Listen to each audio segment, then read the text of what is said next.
Hello, my name is Denise LeBaron Loftsgarden, and I'm doing a speech today on the burial of two legends. First, I'd like to start with a scripture from Buddha. There is no fear for one whose mind is not filled with desires. But for King Shing Hungdi, fear and desire were his defining words for his life and in his afterlife.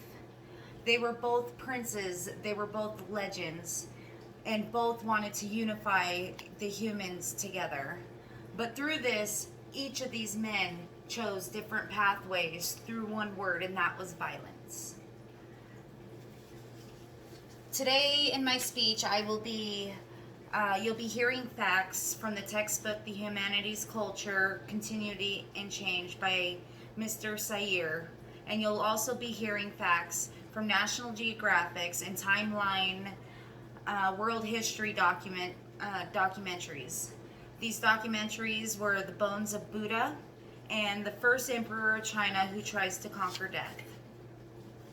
Today I'll be talking about Prince Zaheng, who is also known as King Shing Hungdi, and also I'll be talking about Prince Siddhartha Gautama, who's also known as Buddha. I'll talk about how their childhoods and events in these childhoods shaped their pathways of who they became.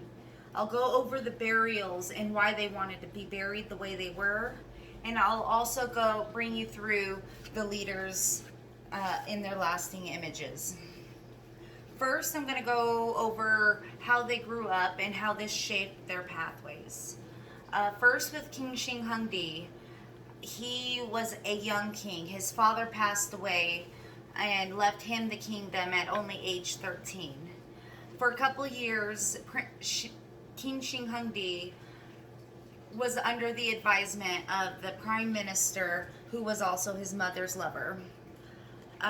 With fear of not being the ultimate leader, he knew he must become a warrior and conquer the 6 states that were in turmoil in the China region, which was not known as China at the time. Prince Zaheng, now the king, used violence to unify this country. While they were both princes and they were both different, Buddha Gautama's father sheltered him from any cruelty. He did not leave the palace. His father lavished him in his upbringing, sheltering him. And through this, he never saw any cruelty at all. Once he became a father and a king himself, at the age of 29, he ventured out of the palace. And when he did, he saw violence, he saw suffering, and he saw illness.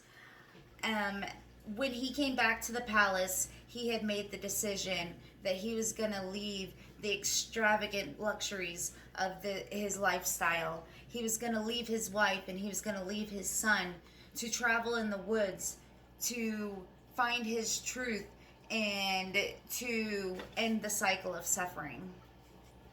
Now I'll talk to you about the events of these men's lives that became to us for how we know them. First, King Shing Hungdi was a fierce warrior. He was a young king and took on the role of the leader to conquer these 6 states so he could have China as his own.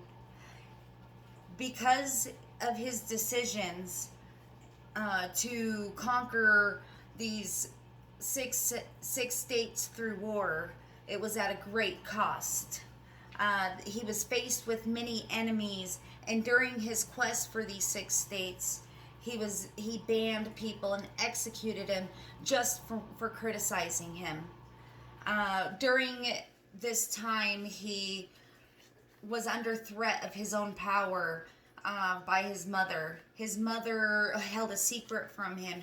She had a daughter and a son that he did not know about, and he found out about these kids, and her betrayal led to their death. He ordered their murder. And because of this, the reason why this happened was because the mother wanted to dethrone this violent man from being the king he is, because he was killing, and the rules and laws that he ordered were just obscene. He survived assassinations, and he survived betrayals, and all of this led to why he ruled in violence and in war, and through fear. King Shang-Hi was not at peace. He feared his own death, and he feared it because of all the enemies that would be waiting for him in his afterlife. Buddha, on the other hand, was far from a battle warrior. Buddha ventured off into the woods to find the answers and truths that he so desired. He saw other religions. He did meditation and yoga. And after 6 years of seeking these answers, he finally found enlightenment under the Bo tree.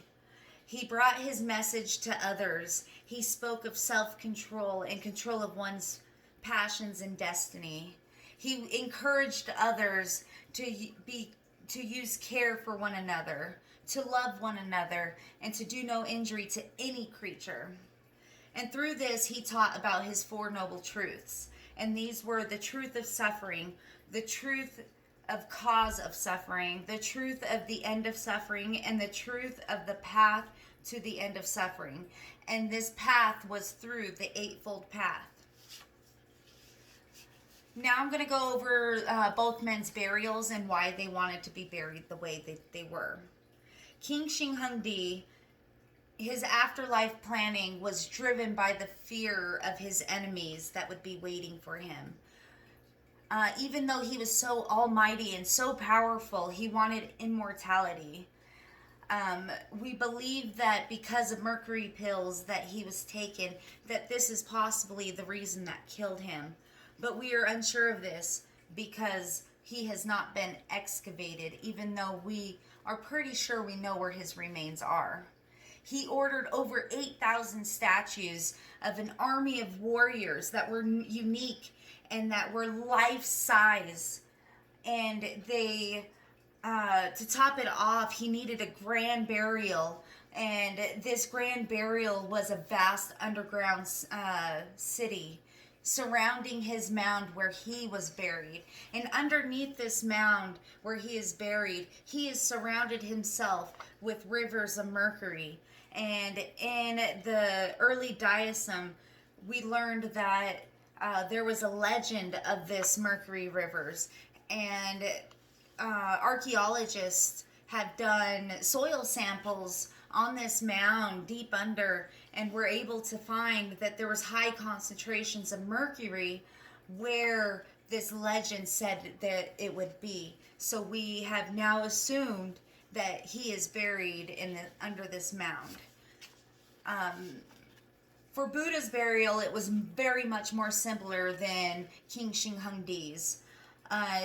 He did also have requests for his remains, and those were that he wanted to be cremated, and this was due to for him to have his soul released from his body.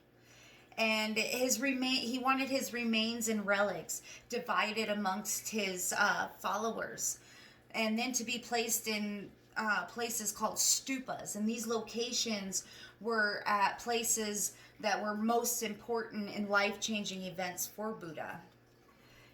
He laid in a coffin for 7 days before he was cremated, and he was laid to his original site for his remains was at the Rambahara Stupa. In 1898, at this location, the Rambahara Stupa, his remains were then discovered. 150 years after his death, his relics were finally placed at this stupa. And there was 10 other relics. 8 were filled with Buddha's ashes. 1 was Pyri's ashes. And the last relic was the bucket that transported his remains. Last, I'd like to bring you through their lasting images. King Shing Hung-di named himself the first emperor of China. because of his control over the 6 states. He unified a country, but through violence and through war. He began the construction of the Great Wall of China, but he was equally known for his brutality and for his violence and for his fear of death. Buddha, on the other hand, the enlightened one, he came from a prince to a king to his own religion. He achieved nirvana and achieved enlightenment. The God known to have given up all, and the God of peace. He set out to end suffering and to find truth. And at age 80, he passed with no fear, passing in peace and in nirvana. Last, I'd like to leave you with a quote from Buddha's scripture that relates to both leaders. Wrongdoers grieve in this world, and they grieve in the next. They grieve in both. They grieve and are afflicted when they see the wrong they have done. The virtues find joy in this world, and they find joy in the next. They find joy in both, and they find joy and are glad when they see good they have done. Thank you.